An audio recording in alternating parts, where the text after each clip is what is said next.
Hello বন্ধুরা, আমাদের SDTV চ্যানেলে আপনাদের স্বাগতম। আমি দীপিকা চলে এসেছি আপনাদের জন্য মোহর সিরিয়ালের আপডেট নিয়ে। জেঠিমার গহনা চুরি হয়ে গেছে, তাই ভেবে কান্নাকাটি, নাটক, অভিনয় যা কিছু করা প্রয়োজন সবার সিম্পিতি আদায় করার জন্য জেঠিমা কিন্তু সব কিছুই করছে। অনুলেখা জানায় যে, দেখো মাসিমণি, আমার তো বিয়ে হয়নি, এই বাড়িতে আমি বাইরের লোক, তাই তোমাদের মনে হতেই পারে যে আমি গহনাগুলো নিয়েছি আমার বিয়েতে পরবো বলে। তোমার গহনাগুলো হয়তো আমার পছন্দ হয়ে গেছে, তাই তোমরা আমার ঘরটা কিন্তু সার্চ করবে সবার আগে। কি বলছিস কি অনু, তুই আমার গহনা কেন নিতে যাবি?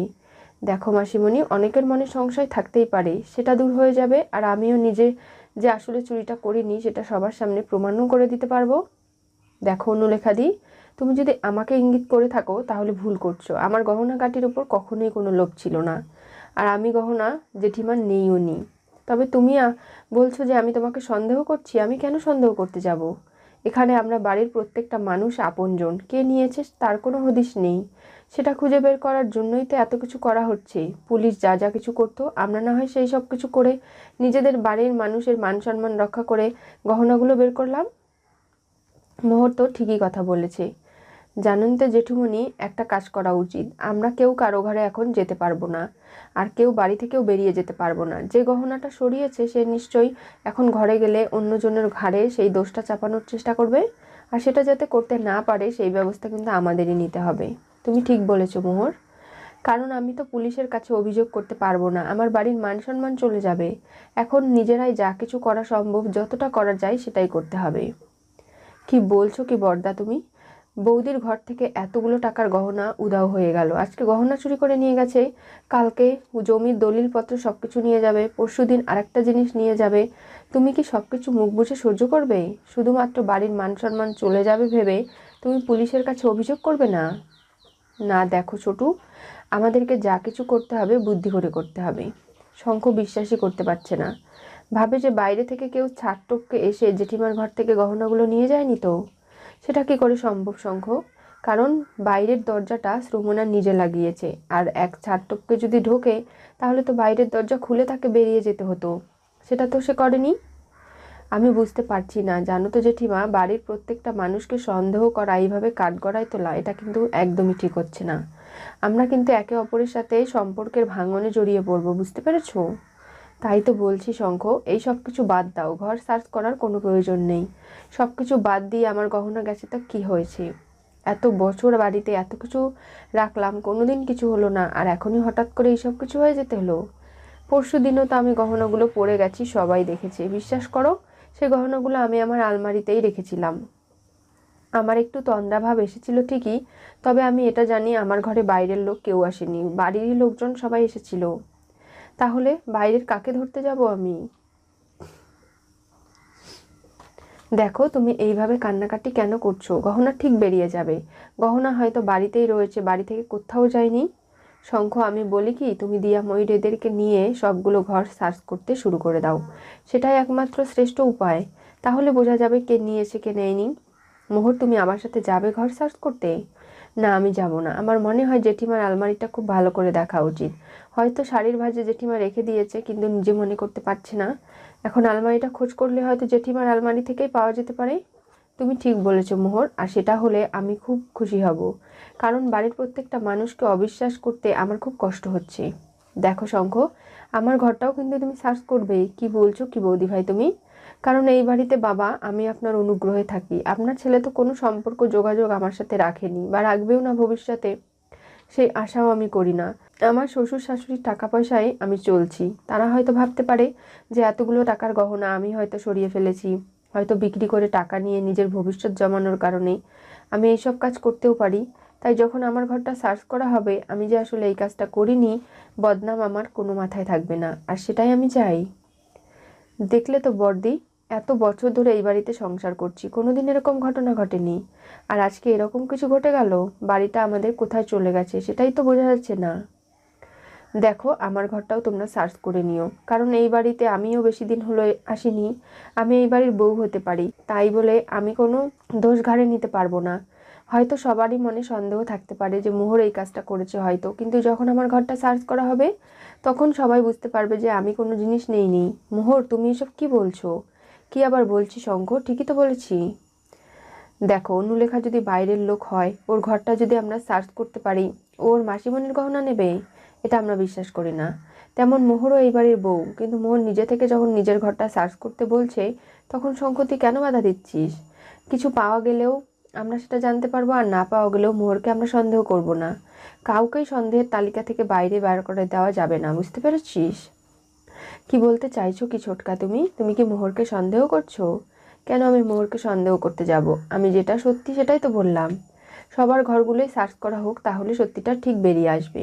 দিয়া ময়ূরী জানায় যে তাদের ঘরটাও সার্চ করা হোক, কারণ তাদেরও তো বিয়ে হয়নি। অনুলেখা দি যেমনটা বলল, তাদেরও তো গহনার প্রতি লোভ হতে পারে, তারাও গহনাগুলো চুরি করে নিজের ঘরে রাখতে পারে। তাই তাদের ঘর সার্চ করলে বোঝা যাবে যে তারা আসলে নিয়েছে কিনা। তাই এই কলঙ্ক থেকে তারা বেরিয়ে আসতে চায়, সে কারণে দিয়া ময়ূরী উপযাচক হয়ে তাদের ঘর সার্চ করতে বলে।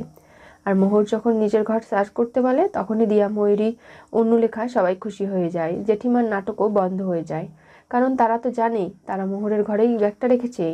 এরপরে মোহর সবার কাছে কলঙ্কিত হবে এবং অপবাদ নিয়ে মোহরকে বাড়ি ছাড়া হতে হবে। আর এই আনন্দে তারা মনে মনে অনেকটা খুশি। জেঠিমার একই কথা যে সে গহনাগাটি পরতে ভালোবাসে, তাই সে এতগুলো গহনা বাড়িতে রেখেছে। লকারে রাখবে বলে আর রাখা হয়নি, কারণ দিয়া ময়ূরী বলেছিল তাদের একটা প্রোগ্রাম রয়েছে, সেখানে গহনা পরে যাবে আমার শাড়ির সাথে ম্যাচিং করে। তাই আর গহনাগুলো লকারে রাখেনি। এই রকম পরিস্থিতি হয়ে যাবে সেটা কে জানে। শঙ্খ ভাবতেও পারছে না যে তাদের বাড়িতে এই সব কিছু ঘটনা ঘটছে, সেটা মেনে নিতে তার কষ্ট হচ্ছে। মোহর বলে, যাও তুমি আর দিয়া ময়ূরী গিয়ে ঘরটা সার্চ করো। তুমি আসবে না? না, আমি এখন যাব না। এরপরে দিয়া ময়ূরীকে নিয়ে শঙ্খ জেঠিমার ঘরে যায়।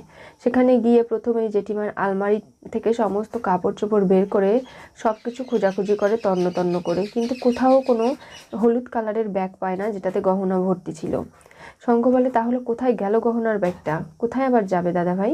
নিশ্চয়ই এই বাড়িতেই রয়েছে। তার মানে কি বলতে চাইছিস দিয়া তুই? এই বাড়িতে কে নিয়েছে গহনার ব্যাগটা সেটা বলবি তো না? কি বলবে? দিয়া বলতে চাইছে যে এই বাড়ি থেকে কেউ বাইরে যায়নি, এই বাড়িতেই সবাই রয়েছে, বাড়ির লোক ছাড়া বাইরে কেউ আসেনি। তাহলে নিশ্চয়ই বাড়িরই কেউ নিয়েছে। আমার মনে হচ্ছে এই সব কিছু একটা ষড়যন্ত্র। তা না হলে হঠাৎ করে জেঠিমা অসুস্থ হয়ে গেল আর তার গহনার ব্যাগ আলমারি থেকে কেউ সরিয়ে ফেললো, এটা কি করে সম্ভব হতে পারে? এরপরে সেই ঘরে কিছু না পেয়ে শঙ্খ এবং দিয়া ময়ূরী নিচে চলে আসে। এরপরে অনুলেখা বলে যে না, আমার ঘরটা সার্চ করতে হবে সবার আগে, তারপরে অন্য কোনো ঘর। জেঠুমণি রেগে যায়, বলে আমরা তোমাকে সন্দেহ করছিই না। দেখো জেঠুমণি, এত বড় একটা ঘটনা ঘটে গেছে, এতগুলো টাকার গহনা মিসিং হয়ে গেছে, সেটা যে নিয়েছে তাকে তো খুঁজে বের করতে হবে। হ্যাঁ, যে নিয়েছে সে হয়তো এই গহনাগুলো পরতে পারবে না, কারণ বাড়ির সবাই পরিচিত গহনা টের পেয়ে যাবে। তাহলে গহনাগুলো হয়তো সে বিক্রি করে টাকা নেবে বলেই নিয়েছে। তার নিশ্চয়ই কোনো ভবিষ্যৎ পরিকল্পনা রয়েছে। দেখো অনুলেখা, তুমি চুপ করে বসো, যখন তোমার ঘর সার্চ করার কথা আসবে তখন ঠিক করা হবে। তুমি এত উতলা হয়েছো কেন বলো তো? তোমার মাসিমণির গহনা তুমি কেনই বা নিতে যাবে সেটা আমরা বুঝতে পারছি না। তবে দেখো জেঠুমণি, বাড়ির সবার ঘর যেহেতু সার্চ করা হচ্ছে, আমারটাও সার্চ করা হবে। আমি কিন্তু এটা বলে দিলাম, আমার পরে কোনো যেন দোষ না হয়, কারণ বাইরের লোক হিসাবে আমি মেলা দিন হলো তোমাদের বাড়িতে এসে থাকছি। ছোটকা বলে, আমার ঘরটাও সার্চ করা হবে। আমিও কিন্তু সন্দেহের ঊর্ধ্বে নই, কারণ কোনো কিছু ঘটে গেলে তখন সেই দায় নেওয়ার থেকে ঘর সার্চ করলে সমস্তটা পরিষ্কার হয়ে যাবে, সেটাই না হয় ভালো। অনুলেখার ঘর সার্চ করার পরে তার ঘরে কিছুই পাওয়া যায় না, কারণ তারা তো পরিকল্পনা করেছে মোহরকে ফাঁসাবে, তাই মোহরের ঘর থেকেই গহনার ব্যাগটা পাওয়া যাবে। দিয়া ময়ূরী শঙ্খ মোহরের আলমারিতে গিয়ে যখনই সার্চ করতে লাগে, তখনই শাড়ির ভাঁজের ভেতর থেকে গহনার ব্যাগটা বেরিয়ে আসে। শঙ্খ বলে, এটা কি? হলুদ কালারের এই ব্যাগটা এখানে কি করে এলো? এটাই তো জেঠিমণির গহনার ব্যাগ। তোমরা কি করে জানলে? এটা শুনে দিয়া ময়ূরী অবাক হয়ে যায়। শঙ্খ অবাক নয়নে মোহরের দিকে তাকিয়ে থাকে। মোহরকে যে সন্দেহ করছে বা মোহরকে অবিশ্বাসের চোখে তাকিয়ে রয়েছে শঙ্খ, সেটা দেখেই মোহর কিন্তু অবাক হয়ে যায়, চমকে যায়। কারণ মোহর আদৌ জানে না যে তার এই আলমারিতে গহনার ব্যাগ কি করে এলো। কারণ দিয়া ময়ূরীকে ঘরে থাকা অবস্থায় মোহর কিন্তু এই ঘর থেকে বেরিয়ে জেঠিমার ঘরে গিয়েছিল। তখন হয়তো মোহরের মনে পড়ে যাবে। মোহর কি বুঝতে পারবে তাকে ফাঁসানোর জন্য এই সব ষড়যন্ত্র? আর জেঠিমা যে আদৌ অসুস্থ নয়, সবটাই তার নাটক, এই সব কিছু কি আদৌ সকলের সামনে আসবে, নাকি এবার মোহরকে সবাই চোর বদনাম দিয়ে এই বাড়ি থেকে বার করে দেবে? আর শঙ্খ কিভাবে রিয়াক্ট করবে? শঙ্খ যেভাবে ব্যাগটা পাওয়ার সাথেই মোহরের দিকে অবিশ্বাসের চোখে তাকাচ্ছে। এরপরে বাড়ির সবার সামনে এসে শঙ্খ কী জবাব দেবে? শঙ্খ মোহরের দুজনেরই মাথা নিচু হয়ে গেল। কি হতে চলেছে মোহর সিরিয়ালের পরবর্তী টুইস্টে? মোহরের আলমারি থেকে গহনার ব্যাগ বের হলে শঙ্খর অবিশ্বাসের চোখ মোহর চমকে গেল। শঙ্খ আজকে যেভাবে মোহরের দিকে তাকিয়ে রয়েছে সেটা ভেবেই মোহর অবাক হয়ে যাচ্ছে। মোহর এই গহনাগুলো সম্পর্কে কোনো কিছুই জানে না। মোহরের গহনা পরার অতটা শখও নেই। মোহর যে গহনাকে ভালোবাসে তাও কিন্তু নয়। কিন্তু তারপরেও কেউ বিশ্বাস করবে না হয়তো যে মোহরের আলমারিতে এই গহনার ব্যাগটা পাওয়া গেছে। কিন্তু মোহরের আলমারি থেকে নিজের চোখে যখন এই ব্যাগটা বের করে নিয়ে আসবে দিয়া ময়ূরী, তখন শঙ্খ মোহর দুজনেরই মাথা নিচু হয়ে যাবে এবং মোহরকে নানা ধরনের কথাও শোনা লাগতে পারে। মোহর নিজের হয়ে হয়তো ডিপেন্ড করবে, কিন্তু আদৌ কি মোহরের কথা কেউ বিশ্বাস করবে? শঙ্খ এখন অবিশ্বাসের চোখ নিয়ে মোহরের দিকে তাকিয়ে রয়েছে। মোহর এবার কি করে নিজেকে নির্দোষ প্রমাণ করবে, নাকি আদৌ এই বাড়ি থেকে মোহর এবার চলে যাবেই? কি হতে চলেছে সে সব কিছু জানতে হলে অবশ্যই করে আপনাদেরকে চোখ রাখতে হবে আমাদের চ্যানেলে, এবং নতুন নতুন আপকামিং টুইস্ট পেতে আমাদের চ্যানেলটিকে অবশ্যই করে সাবস্ক্রাইব করুন। লাইক শেয়ার কমেন্ট করতে ভুলবেন না এবং পাশে থাকা বেল বাটনটি অবশ্যই করে ক্লিক করুন।